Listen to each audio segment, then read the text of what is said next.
আসসালামু আলাইকুম ভিউয়ার্স, এখন শুনবেন এই মাত্র পাওয়া আপডেট খবরগুলো। আমাদের সরকারের কেউ এমন কাজ করেনি যে হাসিনার মতো হবে, জানিয়েছেন প্রেস সচিব। দেশের মানুষ একটি পরিবর্তন চাই, ভাষা টেকের জনসভায় তারেক রহমান। জয়ী হলে দিনাজপুরকে সিটি কর্পোরেশন করে গড়ে তোলা হবে, জানিয়েছেন জামায়াত আমির। ব্যাংক ডাকাত ও দুর্নীতিবাজদের ভোটের মাধ্যমে গণভোট প্রত্যাখ্যান করবে, বলেছেন হাসানাত। নির্বাসিত জীবনে তারেক রহমান দেশের কল্যাণের কথা ভেবেছেন, জানিয়েছেন নজরুল ইসলাম খান।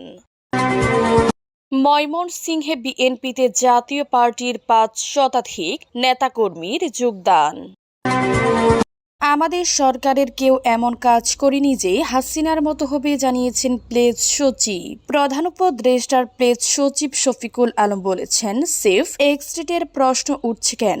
আমাদের সরকারের কেউ এমন কোনো কাজ করেনি যে হাসিনার মতো হবে। আমি এই দেশের গর্বিত সন্তান, আমি এই দেশেই থাকব। শুক্রবার বিকেলে মানিকগঞ্জ সদর উপজেলার গড়পাড়া ইমাম বাড়ি পরিদর্শন শেষে সাংবাদিকদের প্রশ্নের জবাবে তিনি এসব কথা বলেন। প্রেস সচিব বলেন, সারা দেশে ৬০টির মতো মাঝারে হামলার ঘটনা ঘটেছে ও বাউল ভক্তদের উপর হামলা হয়েছে। এটি খুবই নেক্কারজনক ও নিন্দনীয় ঘটনা। এ ঘটনায় পুলিশ মামলা করেছে, আবার অনেকে গ্রেফতারে আছে। আমরা আশা করি বাংলাদেশে একটি সাম্প্রদায়িক সম্প্রীতির দেশ, সবাই সেটি বজায় রাখবেন। আমাদের মধ্যে মতবিরোধ থাকবে এবং আমরা যদি পারস্পরিক সম্পর্ক বজায় রাখতে পারি তাহলে আগামীতে এই ধরনের ঘটনা আর ঘটবে না।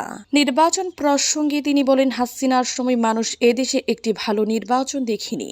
সকালে এসে দেখে ব্যালট চুরি হয়ে গেছে বা তার সামনে নিয়ে ব্যালট বক্স নিয়ে চলে গেছে। ভাগ্য পরিবর্তন করতে ধানের শীষে ভোট দিন, ভাসান টেকের জনসভায় তারেক রহমান। মানুষের ভাগ্য পরিবর্তনের জন্য ধানের শীষে ভোট দেওয়ার আহ্বান জানিয়েছেন বিএনপি চেয়ারম্যান তারেক রহমান। গতকাল সন্ধ্যায় নির্বাচনী প্রচারের দ্বিতীয় দিন ঢাকা ১৭ আসনের ভাসানটেক বিআরবি মাঠে আয়োজিত জনসভায় প্রধান অতিথির বক্তব্যে তিনি এ আহ্বান জানান। এ সময় তার সঙ্গে স্ত্রী ডাক্তার জুবাইদা রহমান ছিলেন। তারেক রহমান বলেন, ২০২৪ সালের ৫ আগস্ট দেশে একটি পরিবর্তন এসেছে।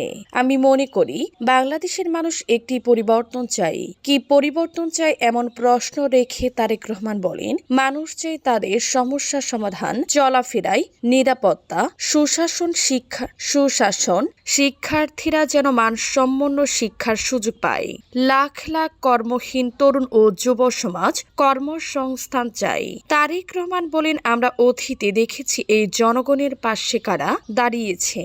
কাজে আমরা যদি অতীতের সব কাজ বিবেচনা করি, দেখব এ দেশের মানুষ একমাত্র ধানের শীষকে যতবার নির্বাচিত করেছে ততবারই দেশের উন্নয়ন হয়েছে, মানুষের ভাগ্যের পরিবর্তন হয়েছে, ভালো পরিবর্তন হয়েছে। আমি ধানের শীষের প্রার্থী হিসেবে আপনাদের কাছে ধানের শীষের পক্ষে ভোট চেয়ে যাচ্ছি। জয়ী হলে দিনাজপুরকে সিটি কর্পোরেশন করে গড়ে তোলা হবে, জামায়াত আমির। ত্রয়োদশ জাতীয় নির্বাচনে জয়ী হলে দিনাজপুরকে সিটি কর্পোরেশন করে গড়ে তোলার আশ্বাস দিয়েছেন জামায়াত ইসলামের আমির ডাক্তার শফিকুর রহমান। তিনি বলেছেন, এক সাগর রক্তের বিনিময়ে জুলাই না হলে আজ আমরা এখানে এসে কথা বলতে পারতাম না। তাই আমরা চাঁদা নিব না, আর কাউকে চাঁদা নিতে দিব না। নিজেরা দুর্নীতি করব না, আর কাউকে দুর্নীতি করতে দিব না। নারী স্বাধীনতা নিয়ে কথা বলতে গিয়ে ডাক্তার শফিকুর রহমান বলেন, তারা মায়ের জাতি। আমরা তাদের জন্য একসাথে বাড়িতে ও চাকরিতে নিরাপদ পরিবেশ গড়ে তুলব।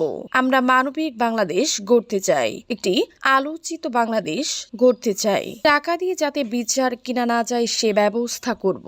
যারা জামায়াতের নারীদের প্রতি ভালোবাসা ও সম্মান দেখে ভীত সন্ত্রস্ত তারাই বলে জামায়াত নারীদের ঘরে আটকিয়ে রাখতে চাই। শুক্রবার দুপুরে দিনাজপুর ঐতিহাসিক গোড়-এ শহীদ ময়দানে জেলার ১০ দলীয় ঐক্যের নির্বাচনী জনসভায় তিনি এসব কথা বলেন।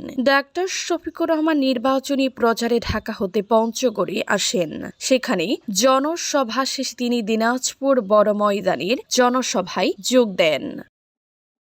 ব্যাংক ডাকাত ও দুর্নীতিবাজদের ভোটের মাধ্যমে জনগণ প্রত্যাখ্যান করবে জানিয়েছেন হাসানাত। কুমিল্লা ৪ দেবিদ্বার আসনে ১০ দলীয় জোটের প্রার্থী ও জাতীয় নাগরিক পার্টির এনসিপি দক্ষিণাঞ্চলের মুখ্য সংগঠক হাসানাত আব্দুল্লাহ বলেছেন, দেবিদ্বারে সাধারণ জনতা, প্রবাসী ভাই, তরুণ ও যুব সমাজ এবং মা বোনেরা আমার মূল শক্তি। অনেকে হয়তো অন্য পার্টি করেন, কিন্তু গোপনে সে ভোট অনেকেই দিবে। শুক্রবার ২৩ জানুয়ারি নির্বাচনী প্রচারণার প্রথম দিনে গণসংযোগকালে বিভিন্ন পথসভায় বক্তব্য রাখতে গিয়ে এসব কথা বলেন তিনি। হাসানাত আব্দুল্লাহ আরো বলেন, এবার নিজের ভোট নিজের পছন্দে দিবেন। কোনো ধরনের জোর জবরদস্তি বা মাতব্বরি চলবে না। ভোট ভালোবাসার বিষয়, এখানে ভয় ভীতি বা চাপের কোনো জায়গা নেই। তিনি আরো বলেন, যেসব রাজনৈতিক দল ঋণ খেলাফি, ব্যাংক ডাকাত ও দুর্নীতিবাজদের নির্বাচনের টিকিট দিয়েছে, জনগণ ইতোমধ্যে তাদের চিহ্নিত করেছে এবং ভোটের মাধ্যমে তাদের প্রত্যাখ্যান করবে। নির্বাসিত জীবনে তারেক রহমান দেশের কল্যাণের কথা ভেবেছেন জানিয়েছেন নজরুল ইসলাম খান। বিএনপির চেয়ারম্যান তারেক রহমান নির্বাসিত জীবনে দেশের কল্যাণের কথা ভেবেছেন বলে জানিয়েছেন দলটির স্থায়ী কমিটির সদস্য নজরুল ইসলাম খান। শুক্রবার সন্ধ্যায় রাজধানীর ভাসানটেকে নির্বাচনী জনসভায় তিনি এই কথা জানান। নজরুল ইসলাম খান বলেন, দেশকে এগিয়ে নিতে তারেক রহমানের নেতৃত্বে সরকার গঠন করব। এখন যারা নির্বাচন করছেন, বিএনপি ছাড়া কারো রাষ্ট্র পরিচালনার অভিজ্ঞতা নেই। বিএনপির স্থায়ী কমিটির এই সদস্য আর বলেন, একজন প্রার্থী বলেছেন বিএনপি ঢাকার একটি আসনেও বিজয়ী হবে না।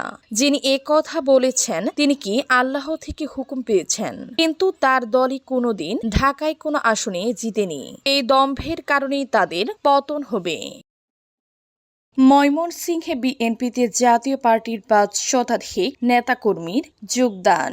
বিএনপিতে যোগ দিয়েছেন ময়মনসিংহের নান্দাইল উপজেলা জাতীয় পার্টির ৫ শতাধিক নেতাকর্মী। শুক্রবার বিকেলে উপজেলা জাতীয় পার্টির সাবেক সভাপতি হাসানাত মোহাম্মদ তালহার নেতৃত্বে ময়মনসিংহ ৯ বিএনপির প্রার্থী ইয়াসের খান চৌধুরীর হাতে ধানের শীষের তোড়া দিয়ে যোগদান করেন নেতাকর্মীরা। এ সময় বিএনপির প্রার্থী ইয়াসের খান চৌধুরী বলেন, নির্বাচনে ধানের শীষকে বিজয়ী করতে সবাইকে একসাথে কাজ করতে হবে। জাতীয় পার্টির ৫ শতাধিক নেতাকর্মী বিএনপিতে যোগদান করেছেন। এই যোগদানের মাধ্যমে নির্বাচনী জয়ের পথে আরো এক ধাপ এগিয়ে গেল। তিনি আরো বলেন, সংসদ নির্বাচনে ধানের শীষ বিজয়ী হলে দেশ উন্নয়নের পথে ধাপিত হবে। ধানের শীষ হোক নান্দাইলের দলমত নির্বিশেষে সবার ঐক্যের প্রতীক। বিএনপির এই প্রার্থী বলেন, জাতীয় নির্বাচনের ভোট গ্রহণ খুব বেশি দূরে নয়। কারো নির্দেশের অপেক্ষায় না থেকে ধানের শীষকে বিজয়ী করতে মাঠে নেমে পড়ুন।